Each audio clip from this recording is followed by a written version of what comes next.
Selamat siang, perkenalkan nama saya Desirianita Tarigan, NIM 18120080, Prodi Gizi, Fakultas Ilmu Kesehatan, Universitas Respati, Yogyakarta.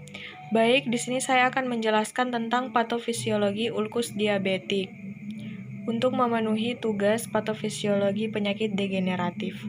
Pertama-tama, saya akan menjelaskan tentang apa itu ulkus diabetik. Ulkus diabetik merupakan salah satu bentuk dari komplikasi kronik penyakit diabetes mellitus, berupa luka terbuka pada permukaan kulit yang dapat disertai adanya kematian jaringan setempat. Ulkus diabetik merupakan luka terbuka pada permukaan kulit akibat adanya penyumbatan pada pembuluh darah di tungkai dan neuropati perifer. Akibat kadar gula darah yang tinggi, sehingga sering tidak merasakan adanya luka.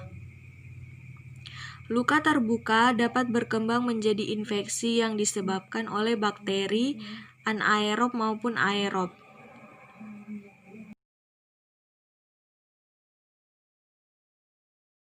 Jelaskan tentang patofisiologi dari ulkus diabetik. Ulkus diabetik terjadi karena beberapa faktor, yaitu karena faktor genetik, infeksi virus. Setelah terjadi faktor-faktor itu, maka akan terjadi kerusakan sel beta.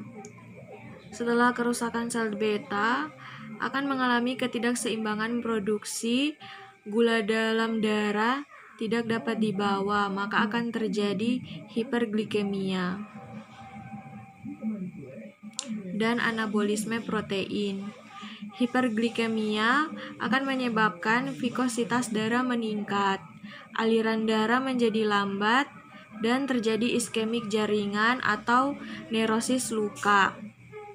Sedangkan pada anabolisme protein itu akan menyebabkan kerusakan pada antibodi, maka kekebalan tubuh akan menurun sehingga terjadi resiko infeksi. Nah, akan terjadi neuropati sensori.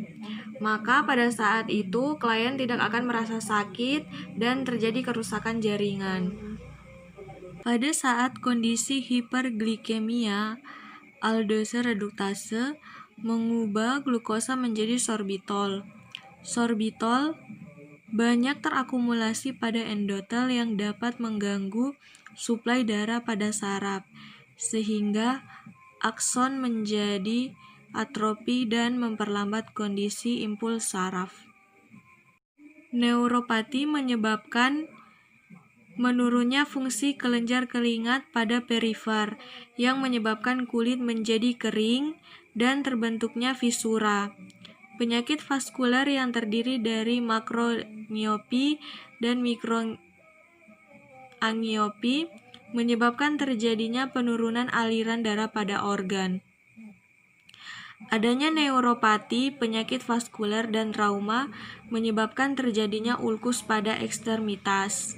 Mikroangiopati yang merupakan kondisi di mana terjadi penebalan membran basalis kapiler dan peningkatan aliran darah sehingga menyebabkan edema neuropati.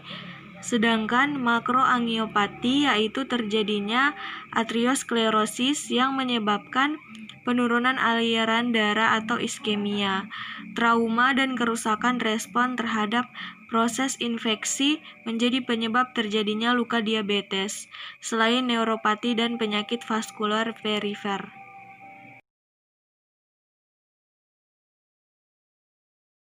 Ini merupakan kondisi seseorang yang telah mengalami ulkus diabetik. Sekian dari presentasi saya.